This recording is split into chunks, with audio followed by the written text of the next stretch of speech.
Morning and Evening by Charles Spurgeon. The morning of April 12th. My heart is like wax. It is melted in the midst of my bowels. Psalm chapter 22, verse 14. Our blessed Lord experienced a terrible sinking and melting of soul. The spirit of a man will sustain his infirmity, but a wounded spirit who can bear? Deep depression of spirit is the most grievous of all trials. All besides is as nothing.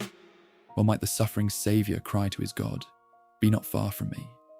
For above all other seasons, a man needs his God when his heart is melted within him because of heaviness. Believer, come near the cross this morning and humbly adore the King of Glory as having once been brought far lower, in mental distress and inward anguish, than anyone among us, and mark his fitness to become a faithful high priest who can be touched with a feeling of our infirmities. Especially let those of us whose sadness springs directly from the withdrawal of a present sense of our Father's love enter into near and intimate communion with Jesus. Let us not give way to despair, since through this dark room the Master has passed before us. Our souls may sometimes long and faint, and thirst even to anguish, to behold the light of the Lord's countenance. At such times let us stay ourselves with the sweet fact of the sympathy of our great high priest. Our drops of sorrow may well be forgotten in the ocean of his griefs, but how high ought our love to rise?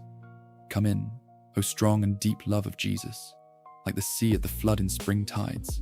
Cover all my powers, drown all my sins, wash out all my cares, lift up my earthbound soul and float it right up to my Lord's feet, and there let me lie, a poor broken shell, washed up by his love, having no virtue or value, and only venturing to whisper to him that if he will put his ear to me, he will hear within my heart faint echoes of the vast waves of his own love which have brought me where it is my delight to lie, even at his feet forever.